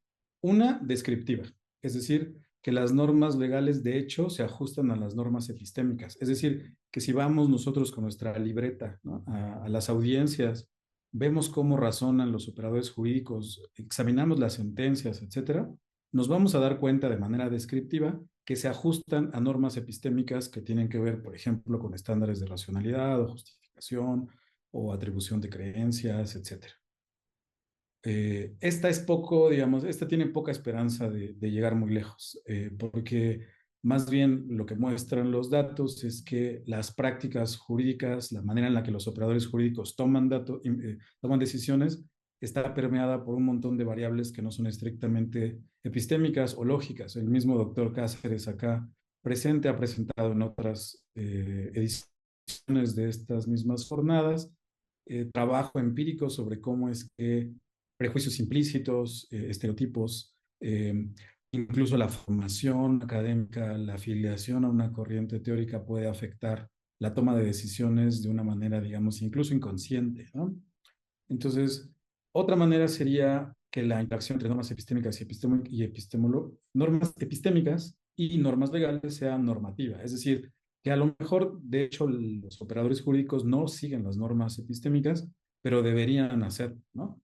Entonces, tendríamos, si ese fuera el caso, que seleccionar cuáles son las normas epistémicas pertinentes, clarificarlas y emprender un proceso, pues, prácticamente educativo, diciendo, oigan, ustedes no lo sabían, pero además de las leyes de la lógica, además del cuerpo jurídico normativo que están tomando en cuenta, principios generales del derecho, etcétera, también deberían tomar en cuenta normas epistémicas en su razonamiento y son estas. Háganlo, ¿no? Porque es su obligación como seres racionales. Otra manera es decir que la relación puede ser paramétrica, es decir, que las normas epistémicas pueden servirnos como un parámetro que nos permita entender el funcionamiento de las normas legales en aspectos cruciales. Es decir, quizá el operador jurídico, de hecho, no la sigue, quizá no debería seguirlo, pero nosotros, digámoslo así, desde fuera, como investigadoras, como filósofos, como personas interesadas en estas prácticas, podríamos tenerlas bien en cuenta para poder dar cuenta, narrarlo como si fuera un partido de fútbol desde fuera, qué es lo que están haciendo y decir, miren, lo que acaba de pasar aquí es que el juez acaba de suspender el juicio porque la evidencia que tiene disponible apunta tanto a la verdad de P como a su negación. Entonces, cuando pide información adicional o pide que se le den más elementos, lo que está exhibiendo es que él es racional porque se da cuenta de que la evidencia es suficiente para suspender el juicio, pero no para pronunciarse a favor o en contra de una postura, ¿no? Entonces, esta sería una posición paramétrica. Otra sería que hubiera una relación fundacional entre normas epistémicas y normas jurídicas. Eso querría decir, usualmente la fundamentación, eso es lo común pues en la epistemología jurídica, es que la dirección sea de las normas jurídicas hacia las epistémicas, es decir, que el fundamento sean las normas epistémicas y que las normas jurídicas se entienden como casos particulares que se aplican en contextos específicos, que tienen características propias, que no son más que versiones que se ajustan al contexto, pero son versiones de normas filosóficas o epistémicas. Entonces las fundamenta. Hay una norma que podríamos señalar que es de carácter netamente epistémico. No sé si me escuchan porque me manda mensaje de que tengo conexión inestable. ¿Sí? ¿Todo bien? Estamos bien, todo bien. Perfecto. Entonces suele ser esa la dirección. Y una más, que es la que a mí me interesa, y es hacia la dirección en la que quiero jalar su interés en la presentación de hoy, es lo que yo voy a llamar una conexión transicional. Entonces, primero quiero dar un ejemplo de cuál es una conexión de fundamentación entre normas jurídicas y normas epistémicas. Hay discusión bastante reciente, de hecho hay un paper de 2023, recién publicadito, en el que se sigue una discusión que tiene que ver con un grupo de filósofos y filósofas, ambos, que tienen dudas sobre la pertinencia de utilizar la epistemología en ámbitos jurídicos. Y la duda tiene que ver no con la motivación que di al principio, es decir, la explicación no es que se necesite un trabajo conceptual previo que muestre que de hecho se están hablando de lo mismo con las mismas palabras y no hay una falacia de equivocidad en el fondo, sino lo que piensa es que hay quien piensa que la epistemología está demasiado centrada en el conocimiento. Ese es el objetivo que se suele poner en el centro de la teorización filosófica. Y no es para nada claro que ese objetivo sea el que se debe perseguir o el que sea útil o el que sea apropiado en contextos jurídicos. No siempre. Entonces hay algunas dudas que dicen, bueno, parece que no lo necesitamos, que estamos haciendo otra cosa, parece que es irrelevante. Lo que dice Enoch para mostrar su postura, que justamente refleja que parece haber una falacia de equivocidad en el fondo, es parece que aplicar epistemología a epistemología jurídica, o más bien embarcarnos en una investigación epistemológica en términos filosóficos, porque estamos interesados en la epistemología jurídica, parece tan desviado como querer estudiar la inteligencia, porque nos interesa estudiar la inteligencia militar. No, o sea, no necesitamos inteligencia en general, ¿no? La teoría sobre la inteligencia para entender eso que se llama inteligencia militar, ¿no? Es decir, no es el mismo sentido cuando se predica de este caso particular de cuando se habla de la teoría del conocimiento o la teoría de la inteligencia, etc. Entonces, ese es en este, digamos, movimiento de sospecha, de rechazo. Bien, me quedan 6 minutos. Algunos autores, en particular, Lewis Ross escribió un texto, les digo, 2023, se llama The Foundations of Criminal Law Epistemology. Esto podría interesarle mucho aquí al doctor Nava, ¿no? Lo que trata de hacer es decir, ok, si yo logro encontrar un principio epistémico que sea netamente epistémico y que se requiera para un ámbito jurídico, entonces puedo decir que, pues sí, que él dice, tiene un fundamento seguro la epistemología jurídica porque requiere un concepto, un principio que es netamente epistémico. Entonces, este traslado de la epistemología filosófica a la epistemología jurídica parece que está justificado. Y el ejemplo que pone, o sea, después de bastante discusión, es el siguiente. Dice, este principio, vamos a considerarlo, se llama el principio de doxasticismo legal. Dice, los juicios o los veredictos de culpabilidad, ¿no? Es decir, el tipo de juicios que condenan a alguien a prisión, por ejemplo, son apropiados solamente si la creencia completa en que la persona es culpable posee un tipo particular de propiedad que confiere características de racionalidad, ¿no? Entonces, dicho de una manera muy simple, una característica adicional de corrección o de apropiación de un veredicto o un juicio de culpabilidad no solo tiene que ver con la parte formal del proceso jurídico, etcétera, tiene que ver con el hecho de que haya una creencia de que la persona es de hecho culpable y esa creencia debe tener propiedades de racionalidad suficientemente instanciadas de la manera suficientemente fuerte para que eso sea así. Y la motivación de ese principio, me quedan 4 minutos. La motivación de ese principio es la naturaleza misma del castigo, dice él. ¿Qué es eso? Que parte de cierta manera de entender, ¿no? El aparato punitivo es que cuando alguien es castigado, cuando alguien es encontrado culpable después de un procedimiento jurisdiccional, lo que todos queremos es decir, por supuesto, o sea, está bien que lo hayan condenado porque era culpable, porque lo hizo y porque al hacerlo violó ciertas leyes, fue en contra del orden social, etc. Entonces, esa condición de racionalidad de la creencia asociada al juicio de culpabilidad es importante porque también los demás tendríamos que compartirlo. Eso es lo que piensa Lewis. Yo como persona de esta sociedad tengo que decir, claro, también creo totalmente y de manera racional que esa persona debería cumplir tanto tiempo en prisión. Y es importante por la naturaleza del castigo. Entonces, esa es la estrategia que utiliza Lewis para decir que hay un caso de fundamentación de normas jurídicas en normas epistémicas. Lo que es muy curioso, y aquí es donde se hace relevante mi mención inicial a John Pollock, si lo logro, me quedan 3 minutos. A John Pollock es el siguiente. Dice Lewis que deberíamos desechar nuestra esperanza de hablar de epistemología en sentido robusto, o sea, filosófico, y pensar más bien en folk epistemology, o sea, epistemología de sentido común, que tuviéramos herramientas suficientes para darnos cuenta de que algo es aceptable, racional, justificado, etc. Y eso lo requiere justamente porque el caso que toma en cuestión es del ámbito penal, ¿no? Es por eso que lo toma así. Ahora, mi propuesta, y ya no la voy a mencionar, ya se me acaba el tiempo, pero solo la dirección, tiene que ver con esta última línea que les mencionaba, que se llama, lo que yo voy a llamar una conexión transicional entre normas jurídicas y normas epistémicas. Y aquí hay una cosa metodológica interesante.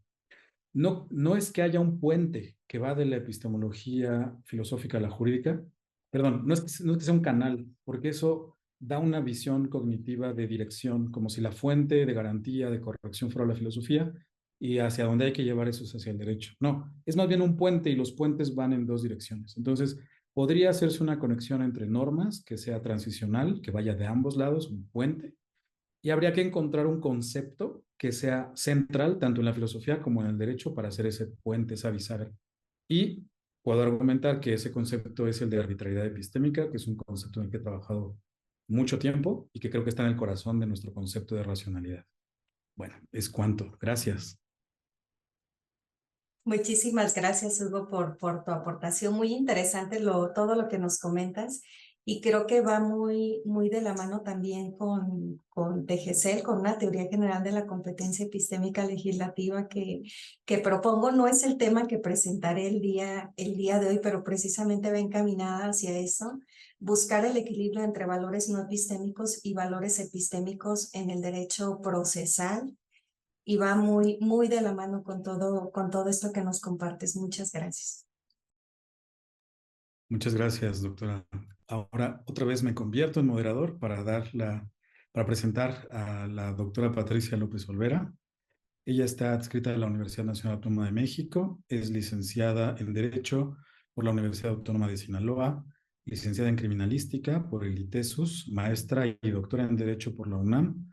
Actualmente es investigadora ordinaria de carrera C de tiempo completo.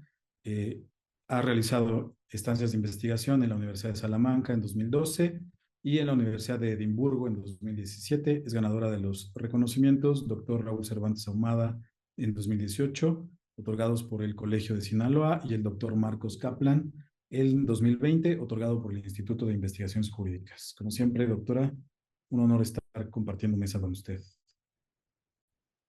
Muchísimas gracias, Hugo. Doy inicio a mi presentación. El tema que les compartiré el día de hoy es la inducción al error epistémico jurídico mediante fabricación y alteración de la prueba. Es un proyecto de investigación que actualmente trabajo y del cual ya tengo algunos resultados que compartirles.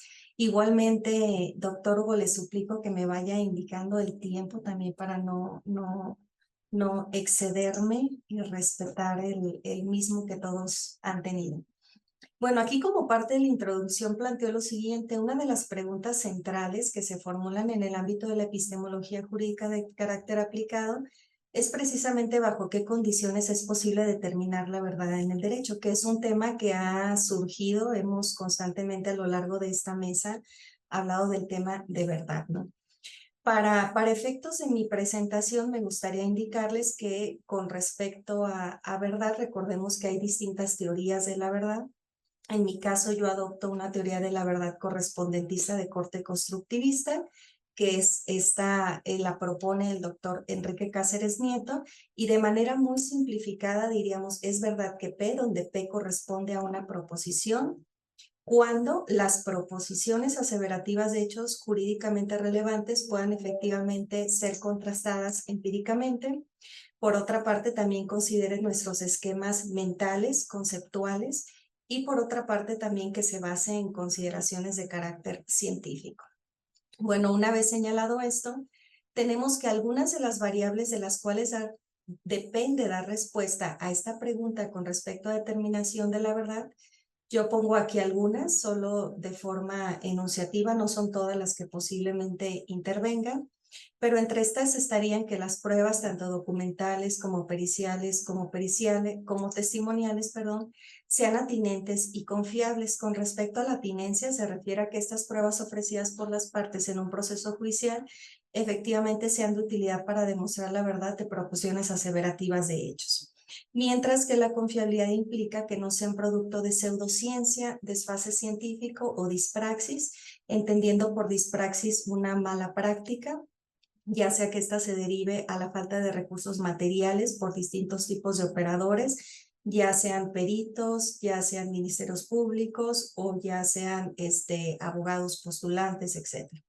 Por otra parte, la parte técnica, que también implica pues que cuenten con todos aquellos conocimientos que necesitan para llevar adecuadamente su trabajo. Y por otra parte también pues que estén libres de corrupción. Eso implicaría que tengamos pruebas de carácter confiable. Por otra parte, que los operadores jurídicos en general no incurran en dispraxis también. Perdón, aquí me refería solo a la pericial, aquí ya incluyo dispraxis cometidas por cualquier otro tipo de sujeto que interviene en un proceso judicial y del cual depende en gran medida la determinación de la verdad. Por otra parte, tenemos que los jueces realicen una correcta valoración y ponderación de las distintas pruebas que se presentan en un proceso. Y por último, que el derecho positivo esté libre de obstáculos y desequilibrios epistémicos. Estos son cuando las normas de cierta forma obstaculizan o imposibilitan la determinación de la verdad. Sobre este último de los puntos que atiendo, precisamente en este se centra la teoría general de la competencia epistémica legislativa que hace un momento les comentaba. No lo voy a abordar en este momento, me voy a enfocar en otras de las variables. Bueno, hay diversas prácticas que al final terminan imposibilitando o dificultando en cierta forma que se satisfaga este objetivo, la determinación de la verdad. Entre estas está la fabricación de pruebas. Que no se satisfagan estas variables correspondientes a la obtención de pruebas confiables atinentes, es decir, al punto número 1 al que me refería. Esto es en gran medida derivado de que algunos sujetos, como peritos, testigos, operadores o sujetos procesales en general que intervienen no solo en materia penal, sino en distintos ámbitos del derecho, incurran en prácticas disprácticas que inducen a lo que denomino como errores epistémicos en la toma de decisión judicial. En este sentido, el objetivo de mi presentación es compartirles un estudio exploratorio a partir del cual se identifican algunas prácticas relativas a la fabricación de prueba y a lo que denomino como inducción al error epistémico jurídico. En cuanto a inducción al error epistémico jurídico, este es el término más general de una ontología que he desarrollado con respecto a este problema y denota a toda conducta intencional tendente a inducir en la mente del juzgador un error en el proceso de determinación de la verdad con el fin de que declare verdaderos enunciados que sin ese error hubieran sido declarados como falsos y viceversa. Por sujetos podemos entender que son todos aquellos sujetos epistémicos que de cierta manera tendrían que contribuir en la determinación de la verdad, pero que no lo están haciendo porque tienen otro tipo de compromisos que en realidad no son los epistémicos, ¿no? Ahora, en torno a este tema, y ya conectando el problema de la inducción al error epistémico jurídico, he tratado de trabajar una red semántica en torno a las expresiones asociadas a este término. Por aquí tenemos fabricación de la prueba, por ejemplo, y también alteración de la prueba. Con respecto a fabricación de la prueba, denota un proceso para la obtención de una prueba falsa, que puede ser por invención o simulación de esa prueba. Y por otro lado, también puede ser una conducta tendente a la presentación de esa prueba falsa. ¿A quién le corresponde la presentación? Pudiera ser al Ministerio Público, etc. En cuanto a alteración de la prueba, denota un acto para la obtención de una prueba alterada. Vamos a ver en un momento las definiciones en torno a tanto a fabricación de la prueba y alteración de la prueba un poquito más elaborado. Bueno, al final todos estos problemas, ¿a qué nos llevan o a qué nos conducen? Nos conducen a la fabricación del delito, a la fabricación de culpables, a la fabricación de inocentes, a la fabricación de pretensiones procesales en materia civil, en materia familiar, etc. Algunos de estos términos que aquí les comparto, no son todos los que he trabajado en mi ontología, pero les comparto aquí algunos. Ya, por ejemplo, denoto fabricación de prueba como el acto o secuencia de actos encaminados a la obtención de una prueba falsa. La prueba falsa es el insumo pseudoepistémico que aparenta ser un elemento que aporta a la determinación de la verdad de proposiciones fácticas cuando no es el caso. Por otra parte, alteración de la prueba denota el acto por virtud del cual se cambia o modifica alguno de los elementos constitutivos de una prueba. Y la presentación de prueba falsa denota el hecho de presentar ante una autoridad una prueba que se sabe que es falsa en alguna de las fases del proceso judicial, dependiendo de la materia en que estemos hablando, o administrativo. En cuanto a desahogo de prueba falsa, esta denota el hecho de declarar ante una autoridad judicial o administrativa pseudoevidencia que aparenta ser verdadera cuando no es el caso. Cabe mencionar también que se ha dado un tratamiento con respecto al término prueba porque recordemos que este es polisémico. Ahora, en torno a las prácticas relativas a la fabricación de la prueba, algunas aproximaciones documentales y empíricas, no es solo la testimonial, me voy a referir de forma general a otro tipo de pruebas. Yo aquí he enunciado lo que he identificado a partir de esta investigación. Por ejemplo, tenemos, y antes de compartirle los ejemplos en torno a la fabricación de prueba, les comparto que esto fue elaborado a partir de un estudio documental en cuanto a lo que hay y circula en medios periodísticos, etcétera. Y por otra parte también hubo una investigación de carácter empírico en el que se aplicaron entrevistas a abogados postulantes en distintas materias, especialmente penal, civil, familiar y laboral. Fueron también de distintos estados, se incluyó Ciudad de México, Sinaloa y Nayarit y Baja California.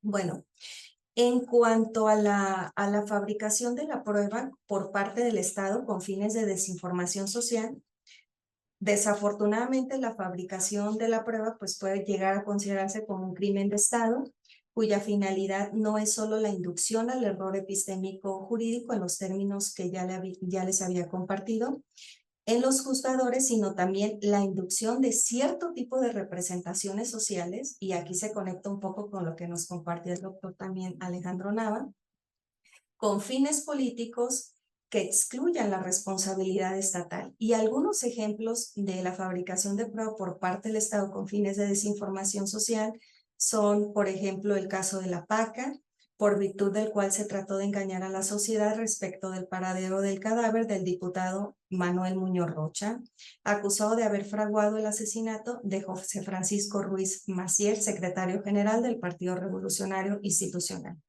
Otro ejemplo de este mismo tipo de fabricación de prueba es el caso Florence Cassés. Recordemos que inició en diciembre de 2005, cuando en un programa de televisión nacional se mostró el supuesto operativo en el que fue detenida una ciudadana de origen francés, Florence Cassés, junto con su pareja sentimental, Ismael Bayard, ambos acusados por el delito de secuestro. Se conoce ahora que este fue todo un montaje fabricado por el exsecretario de Seguridad, Genaro García Luna, durante la presidencia de Felipe Calderón. Por otro lado, también entraría en cierto sentido, por ejemplo, el caso de Ayotzinapa, que no me voy a detener en hablar al respecto del mismo porque ustedes lo conocen muy bien. Y aquí pues lo que se trató de inducir fue cierta verdad histórica que al final no correspondía con mucha de la evidencia que en realidad se había encontrado en el caso. Por otra parte, tenemos el punto número 2 que corresponde a la fabricación de la prueba por parte del Estado como estrategia de punición populista, como lo señalaba el doctor Nava, con el objetivo de manipular también la estadística delictiva, aquí yo lo retomo en otro sentido, mediante la invención, simulación o alteración de pruebas en general. Aquí frecuentemente el Estado recurre a la fabricación o alteración de pruebas como estrategia, por ejemplo, eficientista, mediante la cual se pretende simular que se están cumpliendo con sus obligaciones institucionales cuando no es el caso.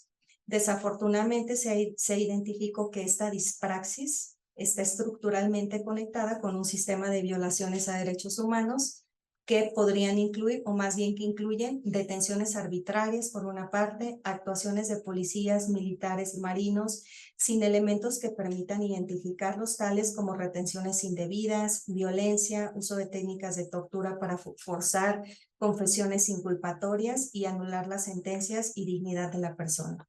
Por otra parte, también se encuentra la siembra de pruebas, la exhibición y juicios mediáticos con etiquetas estigmatizantes y criminalizantes, así como la extorsión por parte de agentes apresores, ministeriales y carcelarios, entre un largo etcétera. Ahora bien, en cuanto a la fabricación de prueba por parte de operadores jurídicos no comprometidos epistémicamente, esto quiere decir que no les interesa la determinación de la verdad, algunos ejemplos en estas distintas materias e incluiré un poco de derecho administrativo en cuanto a procedimientos disciplinarios de servidores públicos. Lo voy a mencionar muy rápidamente por razones de tiempo, cada uno de los distintos ejemplos. En cuanto a derecho administrativo, procedimientos disciplinarios, aquí las prácticas más comunes que se identificaron a partir de estas entrevistas fue, por ejemplo, que aquí los casos más frecuentes en cuanto a fabricación o alteración es la de documentos tanto públicos como privados. Según la información obtenida de estas entrevistas, se suelen inventar oficios emitidos por superiores del servidor público procesado, mediante los que supuestamente se giran instrucciones para llevar a cabo determinadas conductas. De esta forma, el servidor público busca evadir su responsabilidad, argumentando que ha actuado siguiendo las órdenes de sus superiores. En muchos casos, dichos superiores ya no laboran para la institución, lo que complica que se pueda corroborar la autenticidad de ese tipo de documentos. En el caso de este tipo de documentales, especialmente las de carácter privado en materia administrativa, es muy difícil demostrar su falsedad, dado que la autoridad suele recurrir a peritos que casi siempre concluyen que no hay una alteración. Este es un ejemplo también de dispraxis, pues probablemente por corrupción, por ejemplo. En cuanto al ámbito de derecho familiar, abordé algunas entrevistas, especialmente con abogados que se dedican a cuestiones de pensiones alimenticias y guardia y custodia de menores. Aquí las prácticas, déjenme ver el tiempo antes de continuar. Ok, perfecto, muchas gracias, Hugo. Aquí las prácticas más frecuentes son el aleccionamiento de testigos, la presentación de los testigos falsos, desde luego muchos de nosotros lo sabemos, y ellos nos decían, ahí les decimos qué tienen que decir, consigan ustedes testigos falsos que sean de su confianza. También existe la simulación de lesiones, se maquillan y toman fotografías con supuestos moretones derivados de violencia intrafamiliar. Hay falsificación de comprobantes de ingresos económicos, documentos falsos emitidos ante notario público. Y aquí hubo algo muy peculiar con respecto al tema de los notarios. Incluso señalaba uno de los entrevistados, en una escritura testamentaria se señala que el señor vino, que estuvo ante el notario, que se le leyeron las generales y dijo que si era él, firmó por su propia voluntad y en pleno uso de sus facultades. Y resulta que ese día y esa hora el señor estaba hospitalizado. Casi dice que el señor pidió su Uber y se fue. Es penoso, ya me han tocado varios casos así ante notario, manifestaba uno de los abogados entrevistados. Ahora, en cuanto a materia civil, también es constante la preparación o aleccionamiento de los testigos, falsos testigos, así como la presentación de documentos públicos como privados falsos. Señalaba un entrevistado, me han tocado casos en que se presentan como testigos a los pasantes del propio despacho que representan. La carga de trabajo de los juzgados no permite que estas irregularidades sean detectadas, por lo que tiene que estar uno muy atento como abogado. También es recurrente la presentación de documentos públicos, en su mayoría celebrados ante notario y privados, por ejemplo, contratos falsos. Y con respecto a otro de los puntos que tengo más abajo, en el punto número 6, la dispraxis probatoria, legislativa o jurisprudencial, señalaba también uno de los entrevistados, por ejemplo, para la prescripción, la jurisprudencia señala que para la prescripción positiva, uno como abogado sabe que no sirven los comprobantes, el pago de luz, agua, teléfono que haya realizado el cliente. Estos no acreditan posesión de un inmueble. La jurisprudencia establece que necesitan testigos para acreditar la posesión. A veces es difícil conseguirlos y se tienen que conseguir de alguna manera, nos señalaba. ¿A qué nos lleva esto? A que la propia norma o la propia jurisprudencia puede estar induciendo a obligar a los operadores jurídicos a que fabriquen pruebas para poder tratar de demostrar ciertas pretensiones en el proceso. También es de suma importancia señalar la alusión recurrente de los entrevistados a la falta de cultura jurídica de sus clientes como una de las causales también de fabricación y alteración de la prueba. Frecuentemente referían que se acercaban a los despachos los clientes solicitando ciertos servicios, pero no tienen pruebas que los ayuden a sostener sus pretensiones.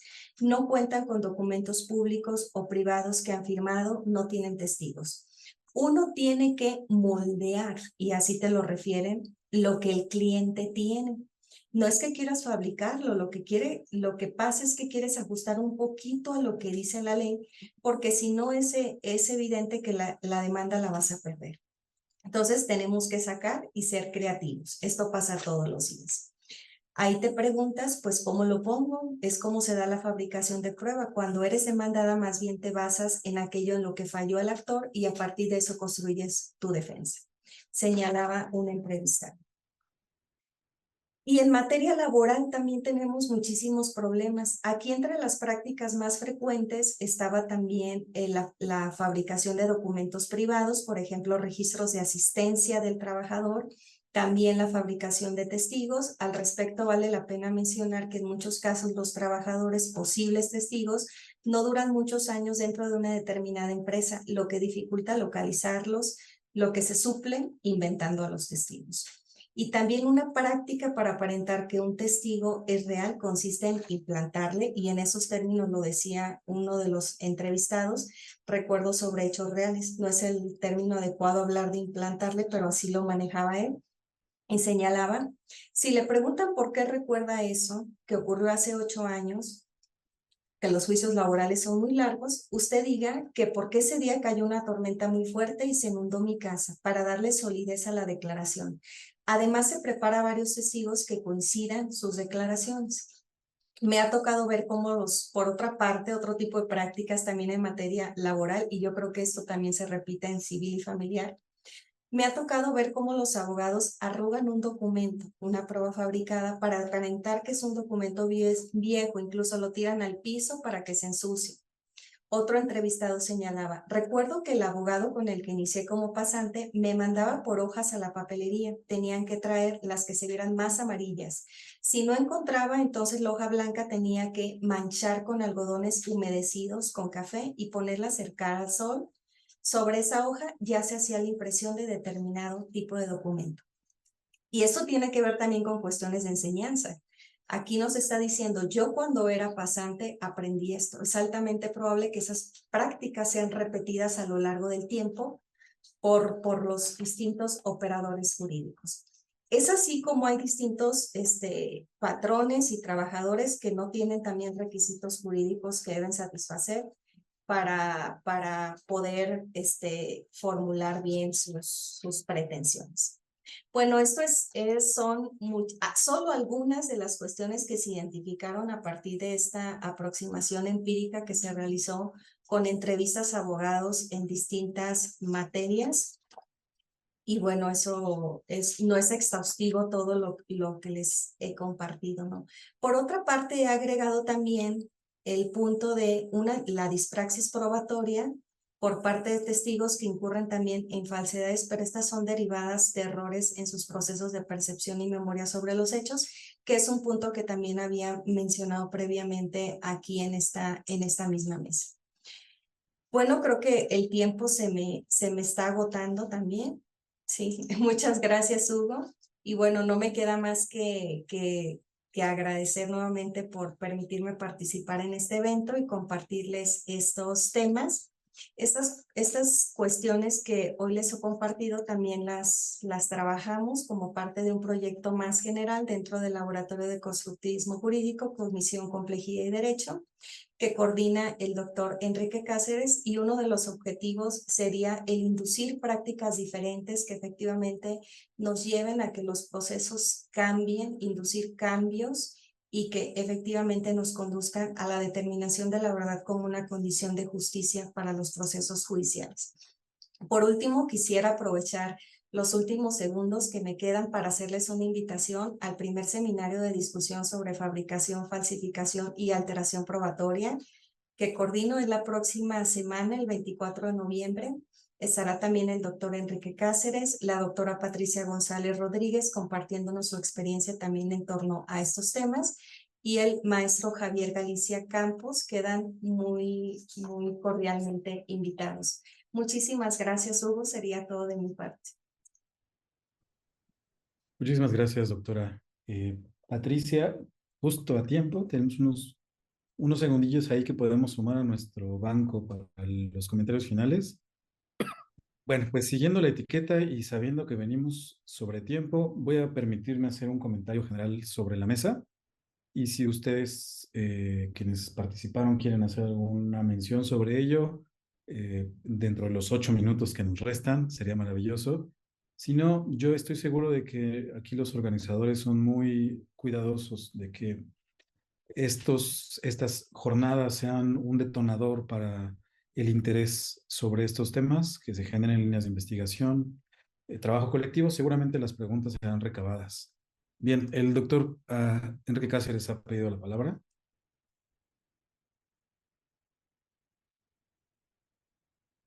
Está silenciado su micrófono, doctor. Muchas gracias. Pues muchísimas gracias a todos, a ti Hugo por la moderación, por las ponencias en la mesa. Y pues lo único que quiero comentar es que hasta el momento, reforzar lo que dije anteriormente, pareciera que tanto los temas de inteligencia artificial como los que estamos viendo de epistemología y cognición se están orientando a lo que podríamos poner como problema de investigación, la crisis de la verdad por manipulación cognitiva. Entonces, encontramos manipulación cognitiva por la inteligencia artificial. Yo no sé si populismo punitivo o punición populista, pero es una cuestión meramente semántica ahí. Y bueno, la falsificación de pruebas de la que nos acaba de hablar Patti, y lo que podemos esperar de la falsificación a través de no solo inteligencia artificial, sino realidad virtual incluso. Hace años yo escribía que la prueba, de las pruebas con mayor peso epistémico era la reproductiva directa, es decir, cuando tú tienes una cámara de seguridad que tomó exactamente el momento en el cual ocurrió un delito. Pero pues ahora sucede que con la realidad virtual, eso que parecía ser con un peso epistémico importante ya no lo es. Podemos falsificar prácticamente todo insumo cognitivo en este momento, y nuestra pregunta pues tendría que ser, ¿y cómo voy a determinar qué tiene valor epistémico y qué no en estas nuevas condiciones? ¿Y qué mecanismos de manipulación son aquellos que debo prever y cómo poderlos contender?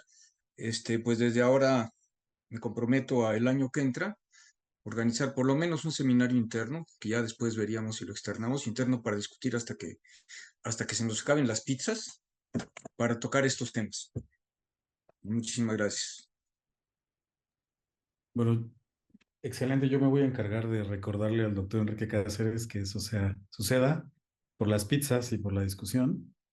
Y excelente. Bueno, comentarios generales. Tenemos bien poquito tiempo, pero en fin, así va la etiqueta, ¿no? Como moderador tengo ese superpoder de hacer el último comentario. Bueno, rápidamente con respecto a la presentación del doctor Orión, que es súper interesante, algo que creo que sería bueno me gustaría preguntarle simplemente, ha insistido en las aplicaciones pedagógicas de fiscal inteligente, y eso tiene una connotación cognitiva súper interesante, porque desde un punto de vista simplista, que no es el que estoy sosteniendo, uno puede ver estos mecanismos de inteligencia artificial como simplistas, porque nos dan cajones donde va la información y le ponen flechitas, ¿no? Eso es lo que alguien puede ver, digamos, de manera muy simplista. Pero lo que está de fondo también es la conceptualización, ¿no? En el caso de la formación de personas en el ámbito jurídico, eso es muy importante, porque no solamente es tener una cajita y una flechita, sino tener la categoría que permite ordenar la experiencia, el ejercicio de pensamiento, la actividad que se está tomando en cuenta. Entonces, creo que sería bueno escuchar un poco más. Lástima que no hay tiempo, lo dejo ahí. ¿Cuál es ese papel en la cognitivo de estructuración de pensamiento, de dotar de elementos conceptuales para entender procesos jurídicos que son complejos a partir del uso y del apoyo de mecanismos como fiscal inteligente? Eso es algo. Con respecto a la maestra Blanca Estela, hay una pregunta que creo que es fundamental en toda la jornada. Ella ha hecho una mención a los textos de Platón, ¿no? Tanto al Teeteto como al Menón, Y una pregunta importantísima del Menón es la que tiene que ver con el valor del conocimiento, ¿no? La intuición de Sócrates, y eso es muy interesante para la filosofía, él dice en un pasaje en el Menón, dice, yo no sé nada, o sea, prácticamente no tengo idea de nada, pero hay algo que sí sé, y así lo dice en el texto. Hay algo que sí sé, y es que el conocimiento es más valioso que la mera creencia justificada. Es decir, esta intuición como que tenemos, incluso que creo que fundamenta todo este trabajo en estas jornadas, es que el conocimiento es valioso, importa más que otras cosas, ¿no? Entonces, sería interesante ahondar en esa dirección y preguntarnos cuál es el valor que tiene el conocimiento en la práctica jurídica y si ese valor excede a otros términos epistémicos o términos de valoración epistémica que han sido mencionados acá.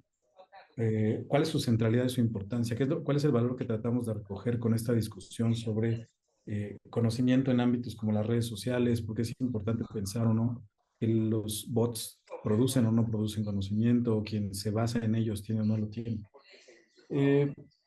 Algo muy interesante de la presentación de la doctora Patricia, me pareció muy interesante desde el punto de vista de la taxonomía que está realizando, que está proponiendo, y me hizo recordar una anécdota, y con eso cierro.